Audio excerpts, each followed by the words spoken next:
sorry I'm late. I had to stop by the Wax Museum again and give the finger to FDR. We know Al-Qaeda, Zawahiri, is supporting the opposition in Syria. Are we supporting Al-Qaeda in Syria? Well, it's a proud day for America. And by God, we've kicked Vietnam syndrome once and for all. Thank you very, very much. I say it again, you've been had. You've been took. You've been hoodwinked. These witnesses are trying to simply deny things that just about everybody else accepts as fact. He came, he saw, he died. Well, we ain't killing their army, but we killing them. We be on CNN like, say our name, bitch, say it 3 times. The meeting of the largest armies in the history of the world.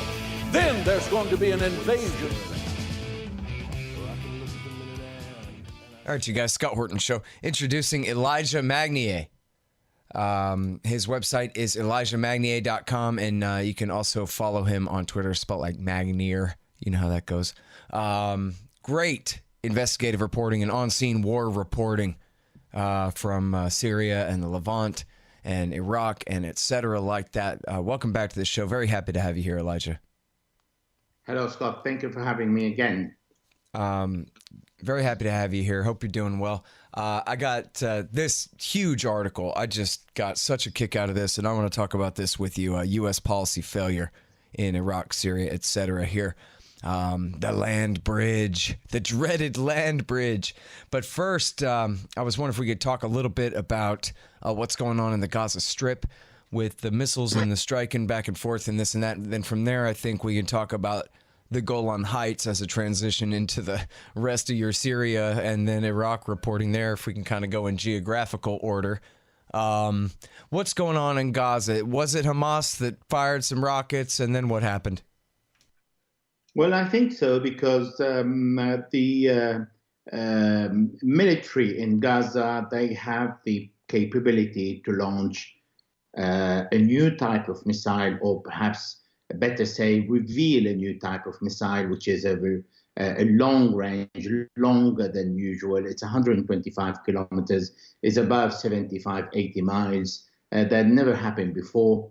And it has a power of destruction because it has demolished an entire house. Normally it makes a hole, and there are blind rockets. And this one, we don't know if it is a precision missile or it is just a longer range missile or a longer range rocket. It's not very clear, but it is something unusual. And yes, what is also unusual is it happened the day when Netanyahu was receiving the gift from Donald Trump, the Syrian-occupied Golan Heights, and it spoiled a little bit his fiesta at the White House. But I mean, at the end of the day, the move of Hamas or whoever launched the missile, because it hasn't been acknowledged by any party yet, it's an indication that the axis of the resistance, i.e. Iraq, Iran, Syria, Hezbollah in Lebanon, and the Palestinian in Gaza are united on the same objective. And if one rejects something, one of the group or all the group or half of the group will react and retaliate. Mm-hmm. And then, I'm sorry, go ahead. And so that's it, really. So Netanyahu had to return without attending the AIPAC conference. And but in the meantime, he ordered his troops to bombard Gaza, and they did. They launched 50 attacks against Gaza. They bombed the building that belonged to the Hamas and to the government institutions, but they warned all the Palestinian intelligence service, the guards of the prime minister, Palestinian prime minister in Gaza, and all the objectives. They warned the people ahead, and they asked them by a phone call to evacuate because they were going to bomb And minutes after the evacuation, these buildings were destroyed to avoid casualty. It's a special language between Israel and Hamas, Israel and Hezbollah, and vice versa, where they limit the damage to institution or a tit for tat, trying to avoid casualties so none of the parties start to escalate to respond to the other. Right. And then, I guess the presumption is that this will be good for domestic politics with the upcoming election there, but there's a real risk that Netanyahu is playing as well, isn't there? Yes, I mean, Netanyahu is trying to force his way against the blue and white party that is not doing too badly. On the contrary, is getting more seats than Netanyahu, but Netanyahu, with all his right-wing group, and is getting more than blue and white party. Any move that Netanyahu makes that is against him or counterproductive will bring his chances to be reelected down. Therefore, he had to retaliate against the Palestinians, but a retaliation that doesn't bring him toward a war. Otherwise, the Palestinians will retaliate, will fire back, and then the missiles or the rockets start flying on both sides, and then the Israelis will not be very happy with the result. And Netanyahu doesn't want to lose. He wants badly to be re-elected. So this is why he tried to avoid the war, and he did a kind of a short punitive excursion by bombing few positions that belong to Hamas and the what they call the Palestinian Resistance and Al-Qassam brigade, and he limited himself to destroy a few buildings, and then that's it. Hold on just one second. Hey guys, you know about Tom Woods, Liberty Classroom? Tom Woods, the great libertarian leader, writer, podcast host, author, everything else. He put together this thing, Liberty Classroom, where he assembled great libertarian professors to give you essentially a university course in libertarian theory and history and economics and everything under the sun. And it's Tom Woods. It ain't nobody. This is the best that you could get. This is exactly what you would want out of such a thing if it existed. It does. Tom Woods Liberty Classroom. What you do is you go to my website, scotthorton.org, and click through from the ad on the right-hand side of the page there for Tom Woods Liberty Classroom. Okay, now, so the Golan Heights, back in the 67 war, Israel seized, obviously, Gaza and the West Bank, including East Jerusalem there. But they also seized the Golan Heights, and I guess that gets less coverage because they cleansed the vast majority of the population out of the Golan Heights, right? 150,000 people, something like that.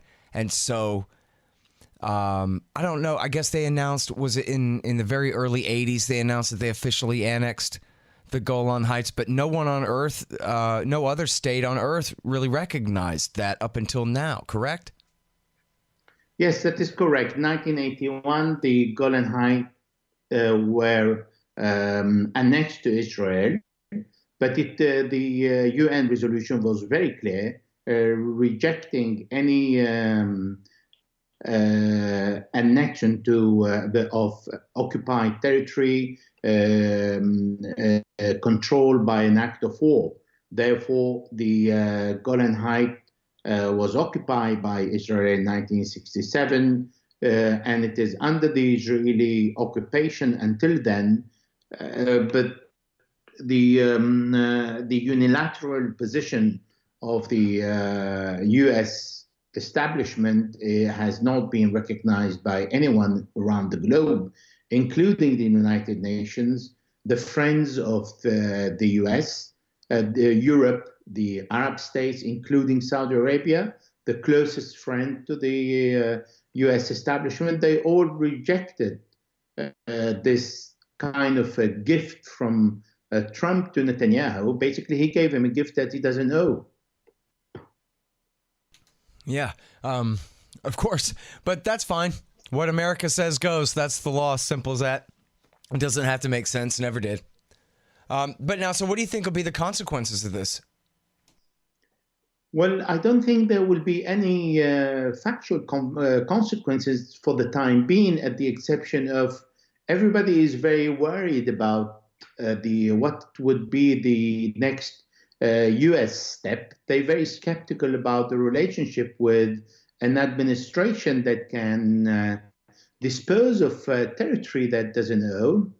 And it spoiled the plan of the Saudis and the Americans to convince other Arab states to join the peace process with Israel, because now they say, well, what's going to be next? Is it going to be the West Bank? Is going to be other territory that Israel has occupied and will include into the map of Israel? And even if the Arab leaders accept or close an eye on it, or on some of the U.S. establishment decision, the Arab population will never acknowledge that, will never accept that, and will never regard their leaders in a good way if any of the Arab leaders accept the U.S. gift to Netanyahu. So basically, on the public relation level, is very bad. On the ground level, it gave the possibility for the Syrian state to be engaged in a guerrilla war against Israel, to ask the support of Hezbollah, to rely on Iran training and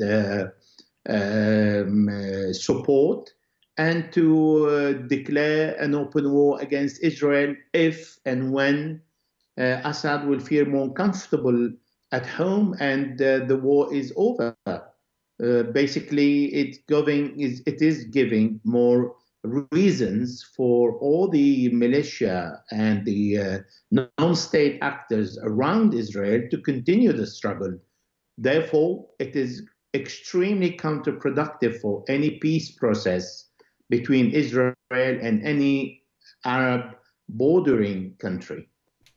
Yeah, well, I mean, and that's the thing of it, right, is it makes sense for short-term political reasons for Netanyahu and Likud inside Israel right now, and yet the status quo was working out for them just fine. Now they've just escalated it in terms of definitions and claims when the reality hasn't changed since 1967, and they even annexed it officially, really, as far as their own claims go, as you say, back in 1981.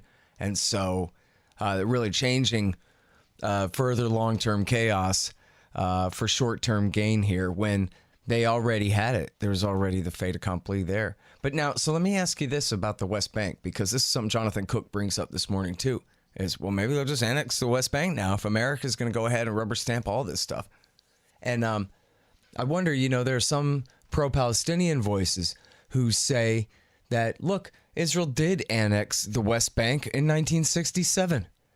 And just because they don't call it that, I mean, in fact, that's exactly what they did. And by refusing to kind of admit that that's what they did, that allows them to continue this fiction that someday there will be an independent Palestinian state. And so therefore, they don't have to give the Palestinians any rights now inside what is in reality the Israeli state and always will be, or at least for the foreseeable future. So what do you think of that?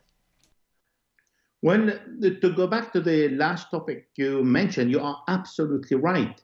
For Israel, nothing is changing except bringing more trouble. So pushing Trump to declare the Golan Heights as an Israeli property is only creating more tension when nothing is going to change on the ground. And for the West Bank, in 1948, it was a Jordanian occupation on the West Bank until 1950.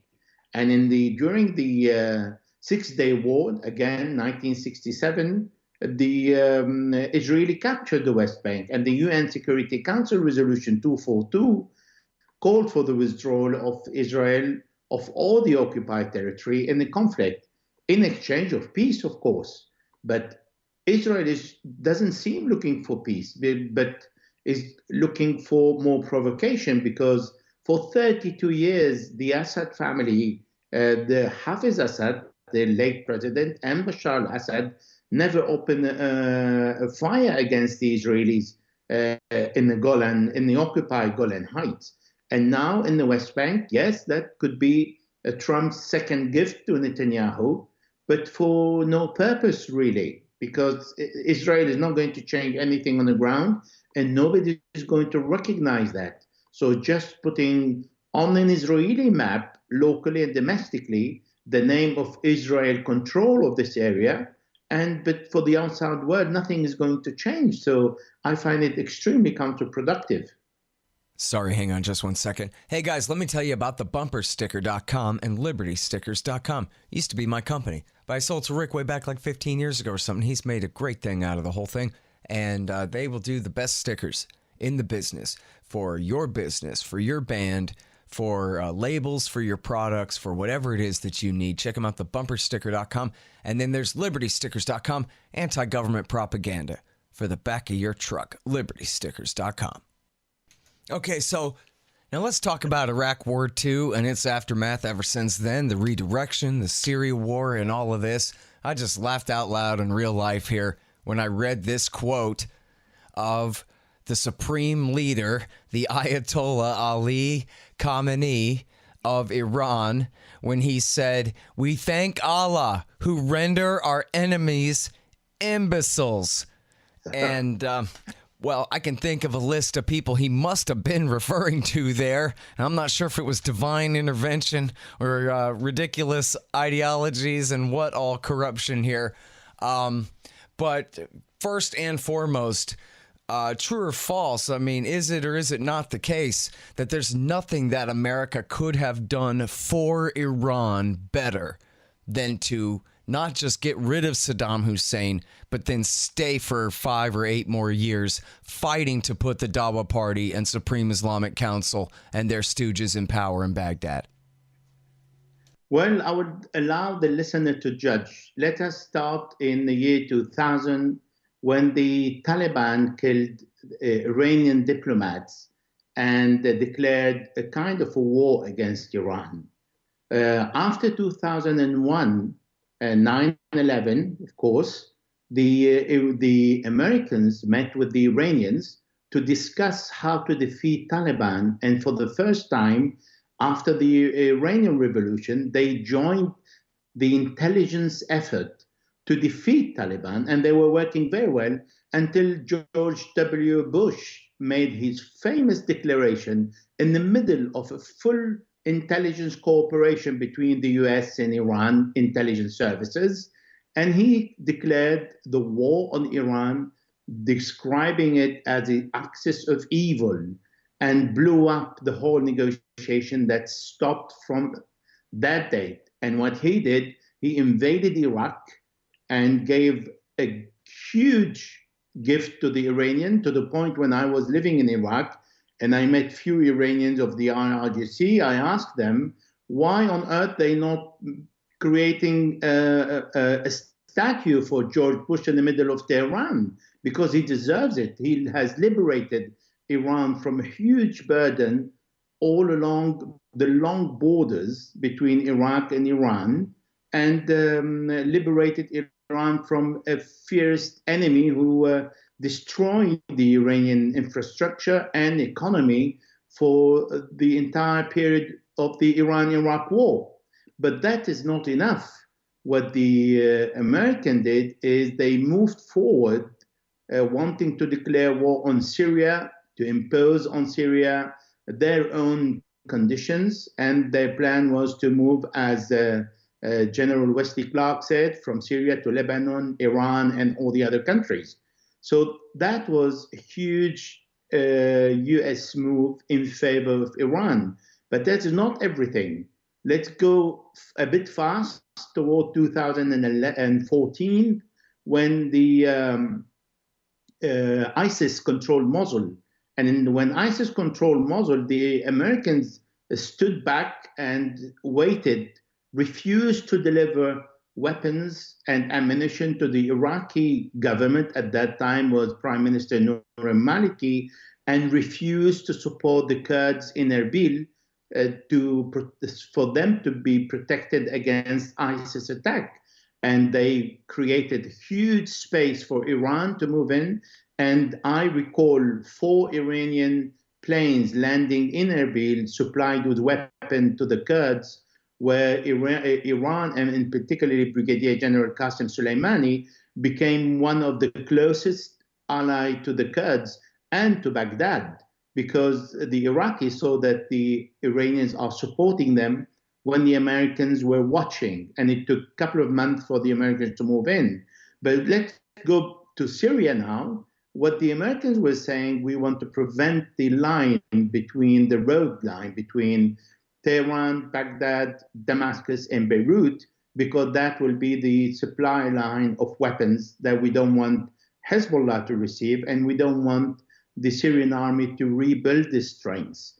And what they did is they sent forces to Al Tanaf border. That's a crossing between Iraq and Syria. There is another crossing is in Kamishli. I took both roads during the war because sometimes one would close, the other one would be open. And in both crossing, the Americans are in full control, preventing any exchange of commerce or cars or trucks or anything going between the two countries. And what Donald Trump said, he said, I want to pull out. This is a land of sand and death, and I don't want to stay in the country. By saying I don't want to stay in the country, he was told that he can't do that and leave ISIS behind. Otherwise, the occupation, the US forces will be declared as occupation forces, because their legitimate reason to stay is fighting terrorist groups, that is ISIS and Al-Qaeda. Now, let us leave Al-Qaeda on the side because the US supported Al-Qaeda. Let's go to ISIS only. So Trump said, okay, I'm going to defeat ISIS and then I will pull back. So what he did is, after 2 years of just caressing ISIS from time to time, allowing it to gather around the Euphrates River and proliferate and increase in number and use its strengths and do excursion and attacks and insurgency against the Syrian army, and even sometimes against the Kurds, he has decided to eliminate ISIS. And when he has decided to eliminate ISIS by bombing ISIS, by artillery and by air bombing, now he got rid of ISIS in that particular area, because the main forces who really attacked ISIS for the last half a decade are the Syrian army and their allies. But also the Kurds attacked ISIS in the Al-Hasaka province and Deir ez-Zor, part of Raqqa, part of Deir ez-Zor and Al-Hasaka. So now he has cleared the road. So the Iranian, the Iraqis, and the Syrian said, well, that's great. I mean, Trump is really a good man. He cleared the road for us. Now we can reopen the road along Deir ez-Zor, Abu Kamal. That was where they all piled up ISIS for the last couple of years and allow it to stay there. And now they eliminate it. Now we can reopen the road. We can create build a train track between Tehran, Baghdad, and Syria. And now we have the way to support the Syrian economy and for all the trucks to come from Iran to Iraq and from Iraq to Syria again. So this is why also the ex-president of Iran, Hashemi Rafsanjani, said about the United States establishment, it's a dinosaur because it's very strong, with a bird's brain because it doesn't think strategically.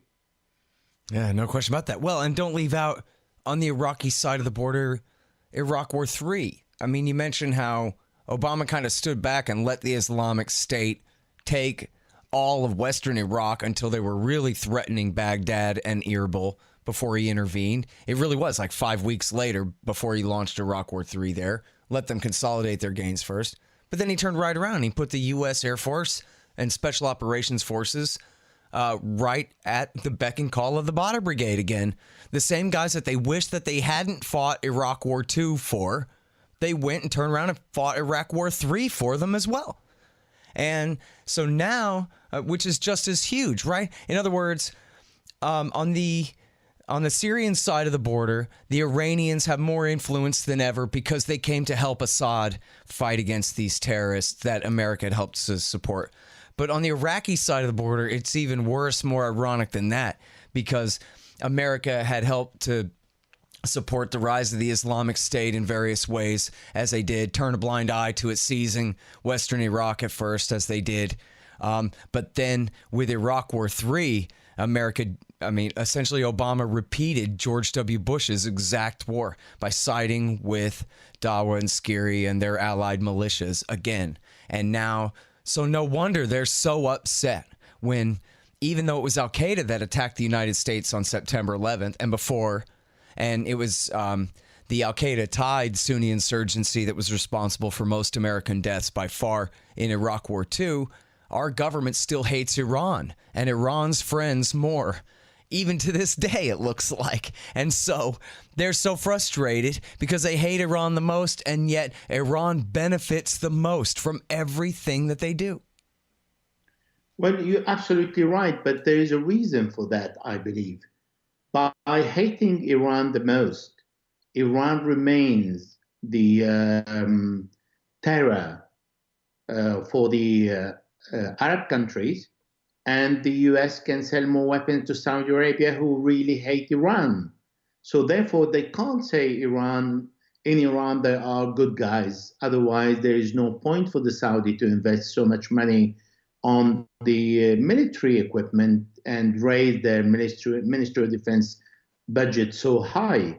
And the Americans will not be able to sell them weapons if they say, well, the threat is no longer coming from Iran, as President Obama did at the end of the few years of his mandate by signing off the nuclear deal. So therefore, signing the nuclear deal for Trump was a very bad idea, because it means it prevents him from doing business, i.e. selling weapons, to the Saudis and to maintain the military bases in the Gulf by always saying Iran is a threat and Iran is going to attack you. And Iran never attacked an Arab country. It's Iraq that attacked Iran, and all the Arab countries supported Iraq against Iran in 1981, of course. But Iran never took the initiative. So therefore, it is essential for the US establishment to say Iran is the enemy and continue pumping this idea in the head of those who are already prone to accept the idea, like the Saudis, and continue to put their hand in their pocket, bring out the money and buy more weapons, and Iran continue to be the threat. Yeah. That's the reason. You know what? It's funny, but that policy, that strategy may be the only thing keeping the peace now. If we attack them and get a regime change, making our failures, the U.S.'s failures in Iraq and Syria, okay, because who cares if Assad and Ahmadi are friends with Iran, if Iran is run by friends of ours now, kind of thing. But if they do that, then that'll take away their excuse to sell all these weapons to the Saudis and the Qataris and the UAE and everyone else. And so maybe that'll keep the worst war from breaking out. What do you think? Yeah, I think this is one way of looking at this kind of policy. But on the other hand, this kind of policy is generating more than 1 million deaths in Iraq and hundreds of thousands of killed in Syria, and 20 million in Yemen who are starving to death. So, in other words, only a full-scale war with Iran would pale that in comparison. Because you're right, it's a hell of a Cold War against them that leads to all these deaths in these other three countries. But it's not possible anymore, because the U.S. can start a war against Iran, but is the U.S. capable of ending it? I mean, Iran will not be alone. There will be the front open from Lebanon against Israel, from Syria, from Iraq. The U.S. will lose all its allies. Our friends in Afghanistan, too? Yeah, in Afghanistan, there is a strong collaboration today between the Afghan and the Iranians. So, and Russia is in the middle of all that. It's not that easy. Yeah. I'm sorry we are out of time, but I appreciate your time on this show so much, Elijah. Appreciate it. No problem. All right, you guys, that is Elijah Magnier. Find him at ejmagnier.com. Spell it like Magnier. You know how it goes. ejmagnier.com, and also follow him on Twitter as well. All right, y'all, thanks. Find me at libertarianinstitute.org, at scotthorton.org, antiwar.com, and reddit.com/Scott Horton Show. Oh, yeah, and read my book, Fool's Errand, Time to End the War in Afghanistan, at foolserrand.us.